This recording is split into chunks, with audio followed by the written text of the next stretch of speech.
बचपन में क्या होता है ना, हमें ज़्यादा कंट्रोल नहीं होता किसी चीज़ पे।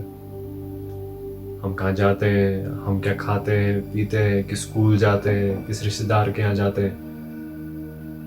ज़्यादातर चीज़ें हमारे बड़े हमारे लिए डिसाइड करते हैं। और कभी कभी इन चीज़ों से कुछ सीखने को मिलता है, कभी कभी नहीं मिलता।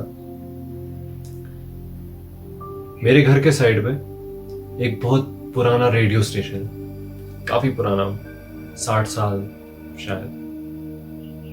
और वहाँ 3 बिल्डिंग्स हैं। एक बहुत बड़ी जो बिल्कुल मेरे घर के बगल में है, उसके बाद एक और बिल्डिंग है, और उसके बाद एक छोटा सा हट है, एक कमरा है। वो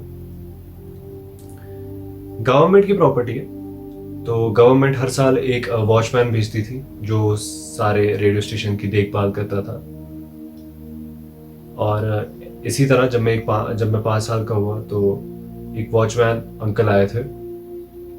उनका नाम कबीर था। कबीर अंकल काफ़ी डरावने थे। वो लंबे थे, पुराने कपड़े पहनते थे, उनका चेहरा काफ़ी फ्लैट था। और उनकी एक टांग में शायद कभी लगी थी, और तो वो ठीक से चल नहीं पाते थे। उस वजह से वो थोड़े ज़्यादा डरावने लगते थे। जब वो पहले दिन आए, शाम को वो हमारे घर आए, और हमारे घर बैठे। मेरे माँ बाप आए, उन्होंने उनको वेलकम किया, इस्तकबाल किया, बिठाया, चाय पी, कुछ बातें की। कुछ देर बाद उन्होंने मुझे और मेरे छोटे भाई को भी देखा और अपने पास बुलाया, अपने पास बिठाया, पूछा क्या करते हो, कहाँ पढ़ते हो, क्या क्या शौक हैं, क्या क्या खेलते हो। छोटे बच्चों से हम पूछते रहते। कबीर अंकल हम सबके जो नेबर्स थे उन सबके घर आते जाते रहते थे। कभी हाल चाल पूछ लिया किसी का, कभी ऐसे, क्योंकि वो अकेले रहते थे। और कभी कभी ऐसे ही हमारे पड़ोसी के यहाँ चले गए, कभी दूसरे पड़ोसी के यहाँ, कभी हमारे यहाँ आते थे। मैं काफ़ी डरता था उनसे, क्योंकि जब भी वो आते थे मैं छुप जाता था। और इसी तरह वो हमारे मोहल्ले के बच्चों के साथ काफ़ी घुल मिल गए थे। हम लोग कभी कभी क्रिकेट खेलते थे या फुटबॉल खेलते थे, तो वो भी हमें देखने आ जाते थे। एक दिन वो आए और उन्होंने पापा से पूछा कि मैं ताहिर को घुमाने ले जा सकता हूँ मार्केट तक। पापा ने हाँ कह दिया, और मैं उनके साथ गया। उन्होंने मार्केट घुमाया, उसके बाद कुछ चिप्स चॉकलेट लेके दिए, और मैं बहुत खुश था। लेकिन थोड़ा डरा हुआ भी था, क्योंकि अंकल थोड़े डरावने थे।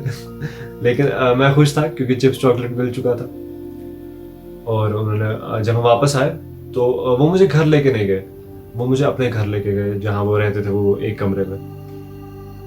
जब हम वहाँ पहुँचे उन्होंने दरवाज़ा खोला, बहुत पुराना दरवाज़ा था, उसमें बहुत पुराना लॉक लगा हुआ था।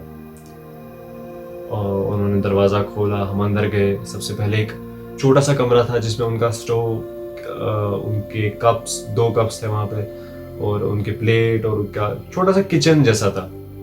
उसके बाद एक और कमरा था जो काफ़ी छोटा था, काफ़ी छोटा कमरा था।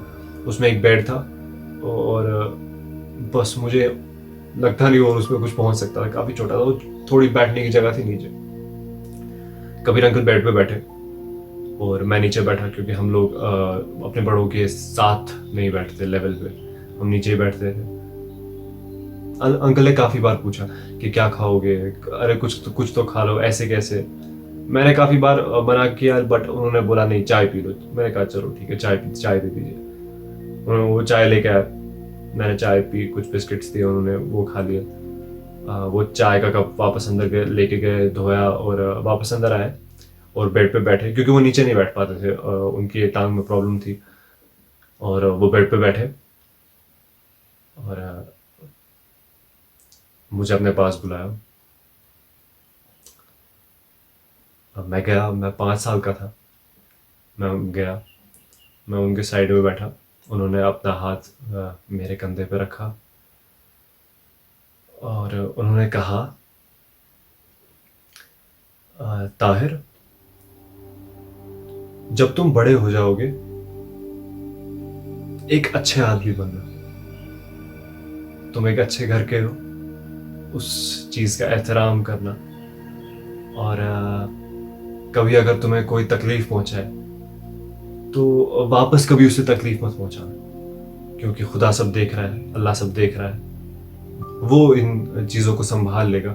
पर तुम वापस कभी कुछ मत करना, हो सके तो माफ़ कर देना।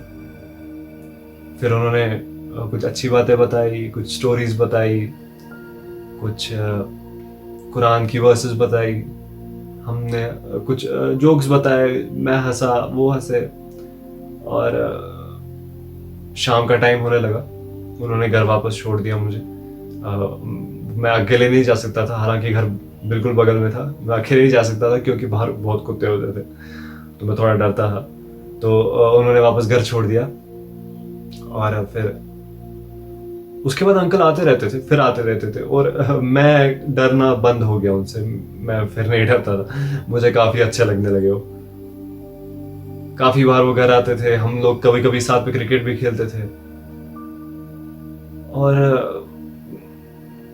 यही मेरा मीटू है, यही मेरा मीटू है। क्योंकि अगर उन लोगों के लिए जिन्होंने कुछ गलत किया है किसी के साथ, उनके लिए एक मीटू हो सकता है, तो मुझे लगता है कि उन लोगों के लिए जिन्होंने कुछ अच्छा किया है, उन लोगों के लिए भी एक मीटू होना चाहिए। क्योंकि I too have known people who have been good to me, respected me, loved me for who I was, and that's story, that's Kabir uncle and me too.